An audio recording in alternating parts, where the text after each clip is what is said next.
Bonjour, alors je m'appelle Fabrice et j'ai un problème.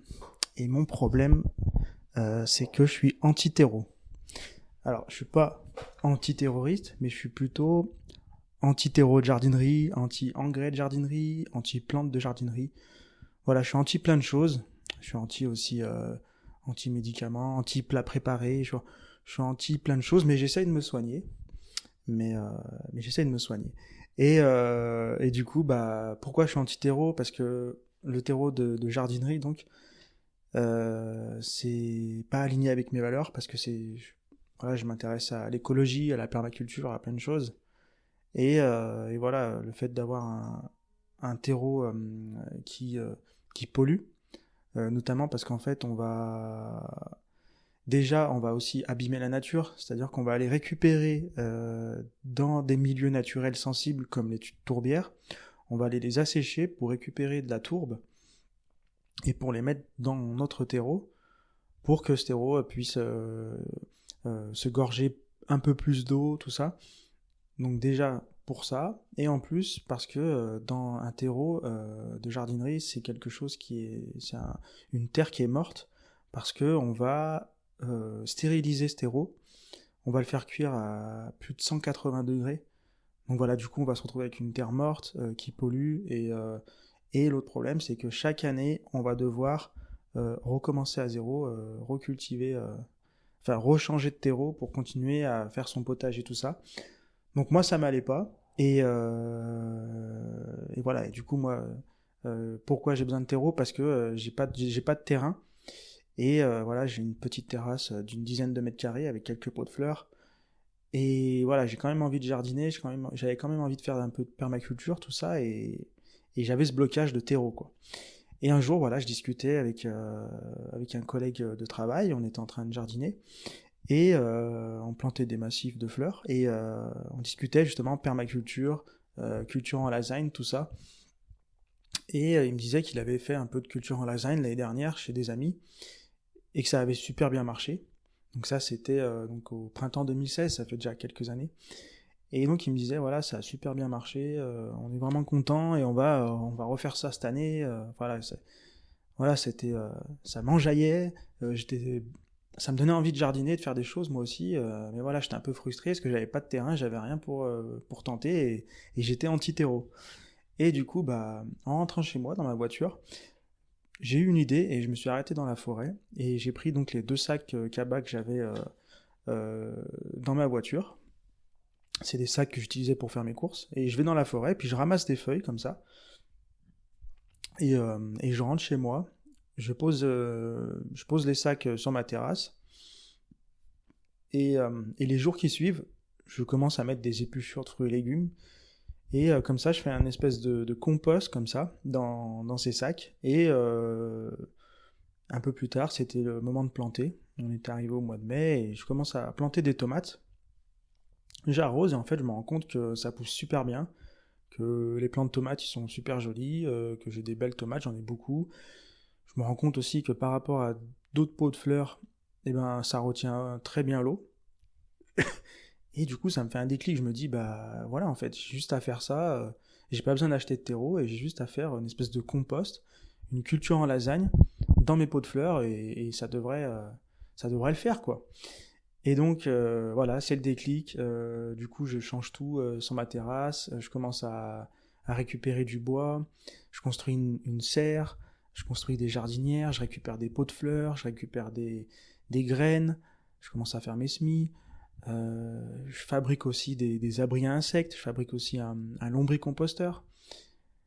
Et aussi, j'achète des bouquins, je me forme aussi en permaculture, au design en permaculture, pour bien aménager ma terrasse, pour que ça respecte les principes de la permaculture. Et voilà, et du coup, je continue comme ça, et je partage tout ça sur mon blog, lepotagerminimaliste.fr. Et sur Instagram aussi, et voilà, et ça parle à pas mal de monde, il y a des gens qui me suivent, et il y a aussi, j'accompagne aussi des gens à aller dans cette démarche, et du coup, bah, c'est top tout ça. Et, euh, et du coup, ce qui est bien dans tout ça, en fait, c'est que finalement, donc j'ai réussi à cultiver dans des pots de fleurs de la terre vivante en utilisant la culture en lasagne, sans avoir à changer chaque année, parce qu'en fait, depuis donc à peu près 2017, printemps 2017, quand j'ai commencé à vraiment tout métamorphoser sur ma terrasse, bah, j'ai fait tous mes pots, mes jardinières, je les ai fait en culture en lasagne. Et depuis, en fait, j'ai jamais eu à vider les pots pour recommencer à zéro, quoi. J'ai toujours continué à faire de la culture en lasagne dans ces mêmes pots de fleurs. Parce qu'en fait, quand on fait donc une culture en lasagne, euh, bah, imaginons au début, on va remplir son pot de fleurs jusqu'au bord avec la culture en lasagne. Et au fur et à mesure des semaines, des mois, et ben en fait, la culture en lasagne, elle va descendre, elle va s'affaisser en fait, parce que les micro-organismes, ils dégradent toutes les feuilles mortes, toutes les épluchures, tout ça. Et ça fait descendre la culture en lasagne. Et en fait, voilà, il y a juste à continuer à faire, soit rajouter petit à petit des épluchures ou de la paille, des choses comme ça. Ça s'appelle le compostage de surface. Soit ben, on va attendre un an comme ça, puis au bout d'un an, on va refaire une autre culture en lasagne par-dessus l'ancienne. Et voilà, depuis 5 ou 6 ans, je fais comme ça et ça fonctionne super bien, ça pousse encore super bien. Et en fait, voilà, c'est bien parce que ça me donne vraiment l'impression d'avoir un vrai jardin et de vraiment pratiquer la permaculture. Voilà. Et d'ailleurs, je vais rapidement vous expliquer ce qu'est la permaculture. Et après, je vous expliquerai aussi. On parlera aussi de comment. Parce que c'est bien de faire de la culture en lasagne, c'est bien de faire de la permaculture, d'agencer sa terrasse en mode permaculture. Mais il y a aussi maintenant, avec la météo qui est de plus en plus aléatoire, il y a aussi maintenant une façon de jardiner qu'on doit adopter sur nos balcons et nos terrasses. Je pense qu'on doit changer notre façon de voir le jardinage en pot de fleurs, en ville, parce que déjà c'est plus difficile de jardiner dans des pots de fleurs sur un balcon que dans un jardin, même en permaculture, quoi. Et, euh, et donc voilà, la permaculture, ça a été inventé dans les années 70 par David Holmgren et Bill Mollison. C'est deux Australiens qui étaient passionnés par le jardinage et par le lien qu'il y a entre la nature et l'humain. Et en fait, donc ils avaient beaucoup de conversations autour de tout ça, ils échangeaient un peu ce qu'ils essayaient dans leur jardin, enfin, pendant plusieurs années, ils ont beaucoup échangé là-dessus, sur l'agriculture aussi, et ils en sont arrivés à un constat. Ce constat, c'est que l'agriculture moderne telle qu'on la connaît, même même qu'aujourd'hui, quoi, celle où on utilise beaucoup de tracteurs, où on va utiliser beaucoup d'engrais, beaucoup de désherbants, de fongicides, toutes ces choses-là, bah, c'était une agriculture qui n'était pas durable en fait. À l'époque, voilà, on avait beaucoup de ressources, c'était la pleine, c'était la croissance, tout ça, et il n'y avait pas de problème. Mais eux, ils savaient qu'au bout d'un moment, ils avaient donc cette sensibilité un peu écologique, et ils savaient qu'au bout d'un moment, ben, ça allait tellement, enfin, on polluait et en plus, au bout d'un moment, ça allait plus fonctionner, quoi. On n'allait plus avoir assez de ressources et pourquoi? Parce qu'en fait, donc quand on fait de l'agriculture comme on connaît, là, donc c'est une agriculture qui n'est pas durable parce qu'on va arriver, déjà, on va retourner le sol. Donc déjà, on va tuer un peu la vie du sol. En retournant le sol, on va ouais, tuer la vie du sol, on va mélanger toutes les... parce qu'il y a certains insectes, certains animaux dans le sol qui vivent plutôt à la surface, d'autres qui vont vivre un peu plus profondément et d'autres encore un peu plus profondément. Et si on arrive, on mélange tout ça, et ben on fout un bordel pas possible. Et en plus, bah voilà, on perturbe l'écosystème et on tue la vie. Donc déjà on arrive, on tue la vie. En plus, donc après on sème, on arrose, ensuite on met de l'engrais pour que ça pousse plus vite. Et vu que ça pousse plus vite, il y a des mauvaises herbes aussi qui poussent. Donc on arrive, on met du désherbant. Et quand on met du désherbant, bah, et même de l'engrais, de toute façon, l'engrais et le désherbant, c'est pas bon pour la vie du sol, ça va aussi détruire la vie du sol. Et donc après, voilà, on continue, on récolte. Et après, chaque année, bah, on revient, on fait la même chose. On laboure, on met de l'engrais, on met du désherbant, et en fait, chaque année, on appauvrit de plus en plus les sols, et en plus, et donc du coup, ça demande plus d'énergie, il faut aller toujours creuser plus profond, il faut toujours mettre plus d'engrais, plus de désherbants, et etc., etc. Donc c'est pas un modèle durable, et eux, donc ce qu'ils voulaient faire, c'est inventer un modèle durable. Donc voilà, dans tous ces échanges qu'ils ont eus, ils en sont arrivés à cette conclusion, et donc ils ont écrit un bouquin à la fin des années 70 qui s'appelait Permaculture One. Et donc, permaculture, c'est là qu'est née la permaculture. Et permaculture, ça veut dire, en anglais, c'est 2 mots en fait, ça veut dire permanent agriculture. Donc en français, ça veut dire agriculture permanente. Donc voilà, c'est ça qu'ils ont voulu transmettre avec la permaculture, une sorte d'agriculture permanente. Et c'est ça que moi j'ai réussi donc à retrouver sur ma terrasse, à moindre échelle, voilà, quelque chose de plus permanent que de jardiner avec du simple terreau.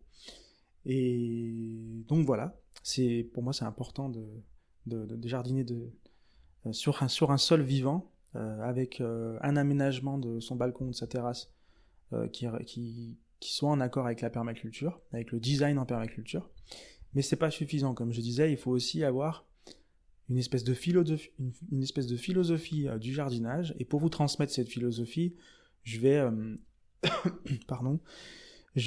vous parler d'un botaniste japonais qui s'appelle Akira Miyawaki. Et donc, en fait, c'est un gars donc, qui a inventé une méthode de reforestation qui est très... en fait, il allait planter des forêts dans des milieux qui ont été très dévastés, comme il pouvait planter ses forêts dans des gravats, et ça poussait quand même toujours plus vite que d'autres forêts.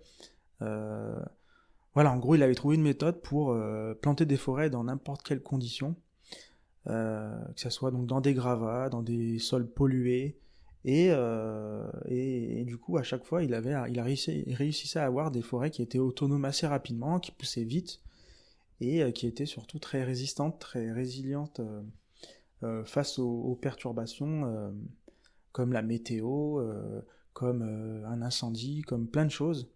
Parce qu'en fait, justement, il utilisait des espèces qui étaient le plus indigènes possible, c'est-à-dire qu'il utilisait donc des espèces qui étaient le plus adaptées au sol dans lequel il allait planter la forêt.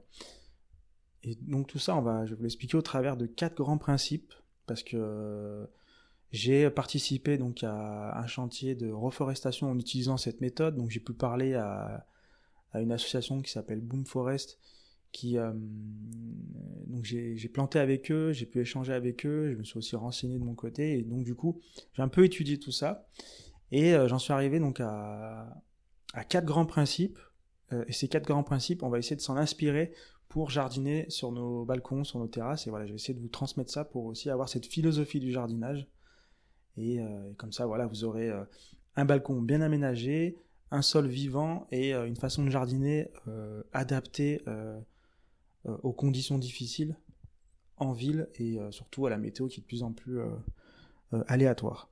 Donc le principe numéro 1, c'est le contexte. Alors lui, donc quand il plantait ses forêts, il utilisait donc des graines. Déjà, il utilisait des graines. Il n'allait pas dans les jardineries acheter des arbres ou des arbustes ou des plantes. Non, il allait dans la forêt. Il allait donc dans la forêt la plus proche du site de là où il voulait planter la future forêt. Et donc il allait prendre des graines, des forêts qui étaient vraiment le plus sauvages possible et le plus proche possible du site. Donc il prenait ces graines, et dans ces graines, donc, il y avait les bonnes informations sur le territoire, sur le climat, depuis des siècles et des siècles. Voilà, les graines, elles transmettent comme ça des informations sur le territoire pour s'adapter à l'environnement, quoi. Donc lui, il prenait ces graines, et c'est comme ça qu'il faisait pousser ses forêts, et c'est un peu ça le secret qui faisait que ces forêts elles poussaient plus vite, et elles étaient plus résistantes, et elles étaient vraiment adaptées, quoi. Et donc, nous, on va aussi, on va pas forcément aller chercher des graines de tomates dans la rue ou je sais pas quoi, mais on va plutôt donc s'intéresser au contexte. Et pour s'intéresser au contexte, il y a 3 points. Le premier point, c'est le climat. Alors, si vous habitez dans le nord de la France, ou si vous habitez dans le sud au bord de la Méditerranée, eh ben, vous n'allez pas planter la même chose. Voilà, un balcon au bord de la Méditerranée, on va plutôt planter du chou maritime ou des choses qui sont assez résistants aux embruns. Les embruns, c'est les vents qui sont chargés de sel. Et quand on habite au bord de la mer, au bord de la Méditerranée, des fois c'est pas facile de faire pousser un potager, donc il faut essayer de s'adapter. Voilà, donc il y a déjà, on va s'adapter donc à son climat. Qu'est-ce que c'est que mon climat? Qu'est-ce que je peux faire pousser? On peut aller observer aussi de voir qu'est-ce qui pousse naturellement. Voilà. Deuxièmement, on va s'intéresser aussi à l'exposition. Alors voilà, pareil, on va pas faire pousser la même chose sur un balcon qui est exposé au soleil. Là, on va plutôt faire pousser des tomates, des légumes, des légumes qui font des fruits. Euh, enfin, des légumes qui font des fruits, des plantes plutôt qui font des fruits. Et, si notre balcon il est exposé, qui est pas exposé au soleil, donc qui est à l'ombre, et ben là on va plutôt faire pousser des choses comme des salades, des laitues, enfin des salades, des épinards, de la mâche, enfin tout plein de choses comme ça qui produisent pas de fruits, qui ne demandent pas de soleil. Voilà, les légumes qui font des feuilles, les légumes aussi racines comme la carotte, le radis, toutes les choses comme ça. Voilà, donc deuxième chose, on va s'intéresser euh, à l'exposition de notre balcon. Et la troisième chose, c'est qu'on va s'intéresser tout simplement à nos besoins. Voilà, qu'est-ce que moi, si je veux faire pousser des plantes potagères, qu'est-ce que moi je consomme régulièrement? Est-ce que j'ai besoin de tomates? Parce que ça peut être ça aussi. Si par exemple, chaque année, je sais pas, vos parents, vos amis, ils vous donnent plein de tomates parce qu'ils en ont plein dans leur jardin, c'est peut-être pas une bonne idée de faire pousser des tomates sur le balcon. On va peut-être partir sur des courgettes ou plutôt des poivrons, des trucs comme ça. Et après, pareil, vous n'êtes pas obligé de faire pousser un potager. Vous pouvez aussi faire pousser juste des plantes aromatiques ou juste des plantes pour faire des tisanes ou juste des fleurs. En fait, chacun fait comme il veut. Donc voilà, on va s'intéresser à trois choses, le climat, l'exposition et ses besoins personnels. Donc tout ça, ça représente le principe numéro un qui est le contexte de la méthode de reforestation d'Akira Miyawaki. Donc le deuxième principe, c'est la diversité. En fait, dans ces forêts, dans ces forêts, il n'y avait pas que des grands arbres, en fait. Il n'y avait pas toujours les mêmes arbres, surtout. Euh, Ils plantaient pas que des châtaigniers, des tilleuls ou que des frênes. Voilà, ils plantaient vraiment un maximum de diversité de plantes et d'espèces différentes. Euh, En gros, dans chaque forêt, je crois qu'ils sélectionnaient au minimum une cinquantaine d'espèces différentes à planter dans ces forêts. Donc, je vous laisse imaginer un peu la diversité. Et pourquoi il utilisait cette diversité? Pour plein de choses, et notamment aussi par rapport aux mycorhizes. Donc, dans le sol, on a des mycorhizes, c'est des champignons. C'est un réseau de champignons, c'est un peu comme des racines, mais encore plus petites, et vraiment un réseau de racines de champignons. C'est du champignon, en fait, qui est capable vraiment d'explorer vraiment tous les recoins de la Terre et qui forme un seul et même réseau, quoi. Et ce réseau, en fait, il se connecte aux racines de tous les arbres, toutes les plantes, et il permet donc à tous les arbres et les plantes qui composent la forêt de s'échanger plein de choses. Ils peuvent s'échanger des informations. Si par exemple, à un coin de la forêt, il y a, je sais pas, un incendie ou un parasite, ou voilà, une perturbation qui apparaît, l'arbre qui se fait attaquer, entre guillemets, il va pouvoir transmettre l'information aux autres arbres pour qu'ils puissent commencer à changer la composition de leur sève, pour qu'ils puissent voilà, mettre en place des choses qui vont leur permettre de se protéger par exemple si l'incendie arrive, quoi.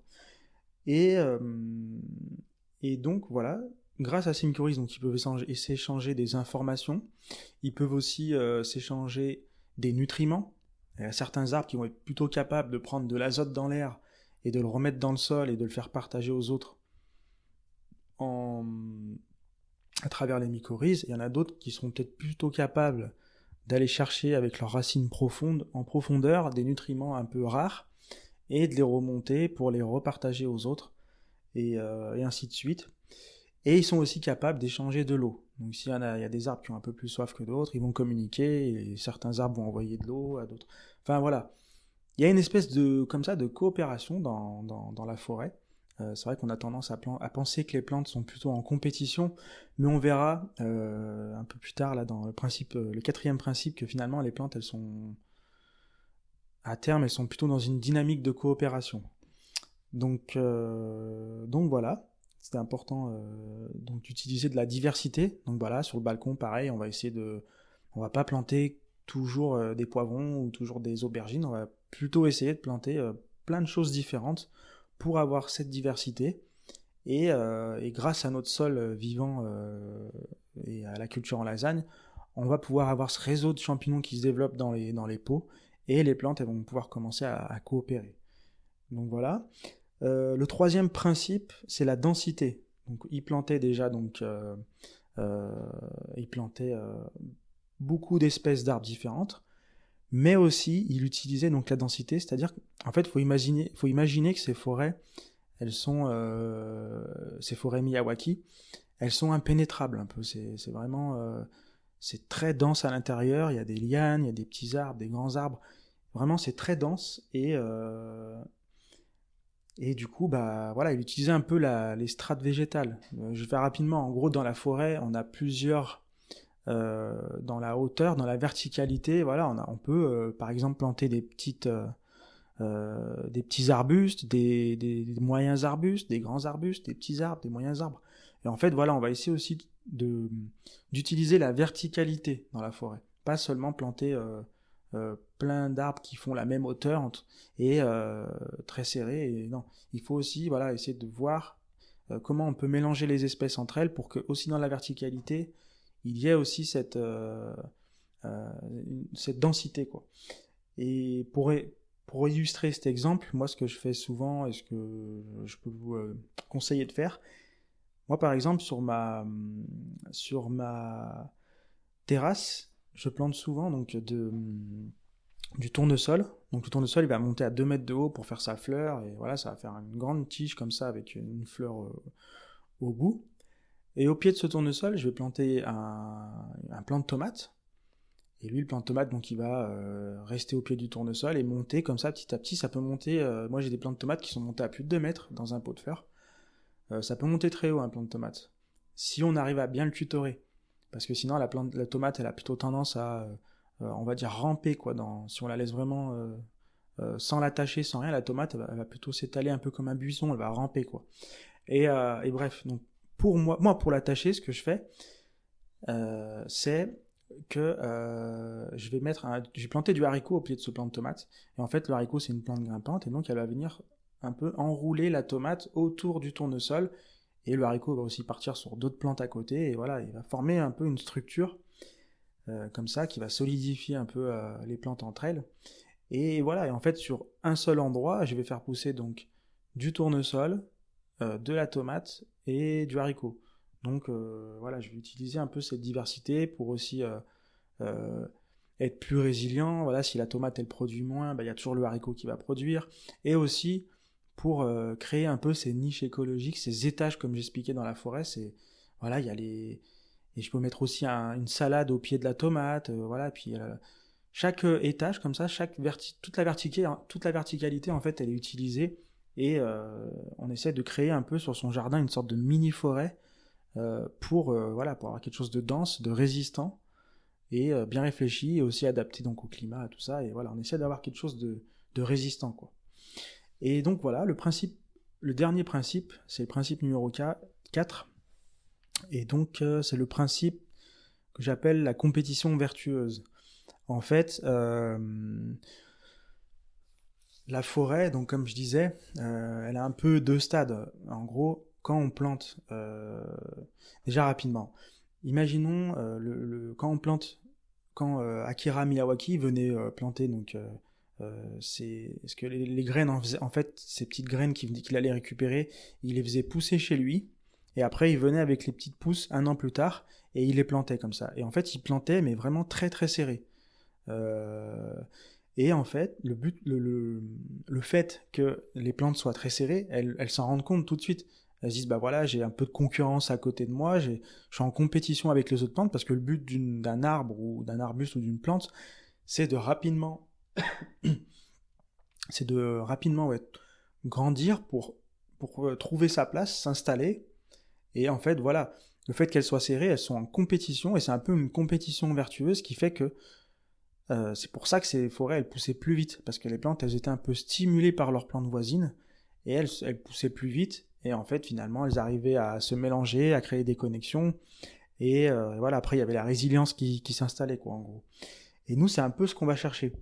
Parce que voilà, en gros dans la forêt, donc on a le premier stade où les plantes elles vont être plutôt en compétition, comme ça, à vouloir trouver leur place et tout, mais une fois qu'elles ont trouvé leur place, elles vont être un peu moins dans cette compétition, elles vont être plus dans la coopération, au travers des mycorhizes, voilà, elles vont plutôt former, euh, elles vont plutôt agir pour l'intérêt de la forêt en entier, parce que si elles protègent la forêt, bah, elles se protègent aussi elles-mêmes, et elles protègent aussi leur descendance, tout ça, quoi, c'est une histoire de survie encore.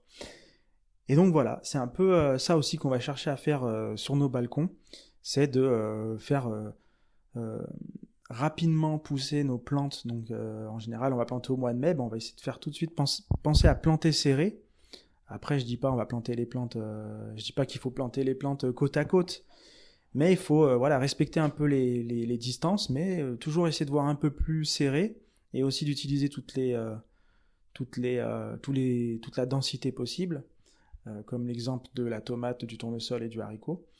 Et voilà, et donc on va essayer de faire ça, comme ça en mai, juin, là où les conditions sont assez favorables pour que les plantes elles poussent, elles sont en plein boom de croissance, et ben à ce moment-là elles sont encore plus euh, stimulées, il y a cette compétition vertueuse comme je disais, et donc elles vont vraiment rapidement pousser, commencer à s'entremêler, créer des connexions, et on va arriver au mois de juillet avec une espèce de mini-forêt comme ça, et à ce moment-là, et ben, en général, juillet-août, il fait chaud, les plantes elles poussent un peu moins, elles produisent un peu plus de fruits. Et là, à ce moment-là, elles seront un peu en mode mini-forêt, elles seront plus dans la coopération. Si on arrive à avoir un sol vivant, elles vont pouvoir aussi coopérer à travers du sol. Et voilà, c'est ça qu'on va chercher un peu sur nos balcons, à créer cette mini-forêt comme ça. Et puis voilà. En gros, c'était un peu ce message que je voulais passer. Et aussi, il y a autre chose, c'est que c'est important d'utiliser donc des gros pots de fleurs. Déjà par rapport à la résistance, par rapport à la sécheresse, si vous mettez un petit pot de fleurs au soleil, bah, il va sécher beaucoup plus vite qu'un gros pot. Donc déjà, vous allez être plus résilient au niveau de la sécheresse, ça va demander moins d'arrosage. Moi, j'arrive sur ma terrasse des étés où il fait très très chaud, comme en 2022, où il y a eu 2 mois sans pluie et avec des températures extrêmes. Et ben moi j'arrivais à laisser ma terrasse 2-3 jours sans que les plantes commencent à fatiguer ou à souffrir, quoi. Tout ça parce que j'ai des gros pots et que je crée cette sorte de mini forêt, et aussi parce que j'ai un sol vivant qui permet aux plantes voilà, d'avoir de la nourriture et s'échanger des choses. Et donc voilà, c'est ça qu'on va essayer de créer un peu sur notre balcon. Et donc voilà, pensez à utiliser des gros pots de fleurs, parce que c'est important, c'est plus efficace que des petits pots. Et en plus, ça permettra aussi de faire des trucs, des petits îlots de fraîcheur comme ça. Et puis voilà, donc en gros, j'en ai fini pour ce petit podcast là. Et pour finir, j'avais donc une dernière chose, c'est que voilà, il vous reste en gros deux choix. C'est soit vous continuez à être un consommateur, et chaque année vous allez acheter un nouveau terreau, de nouveaux engrais, des nouvelles plantes dans les jardineries, ou soit vous passez en mode créateur et c'est vous-même qui créez votre propre terreau, votre propre fertilité. Et après, pourquoi pas, vous allez commencer à récupérer aussi vos graines, à faire vos propres graines, vos propres semis. Et du coup, c'est plutôt un cercle vertueux plutôt qu'un cercle vicieux. Donc voilà, soit vous restez consommateur, soit vous passez en mode créateur. Et je vous remercie de m'avoir écouté jusque-là. Et j'ai une dernière question. Si vous pensez que ce podcast peut aider une personne, un ami ou quelqu'un de votre famille ou un voisin, bah, n'hésitez pas à lui partager ce podcast, cette vidéo. Et moi, ça m'aidera aussi à faire passer le message, ça m'aidera pour faire connaître ma chaîne. Et puis voilà. Encore merci d'avoir été là, et à bientôt.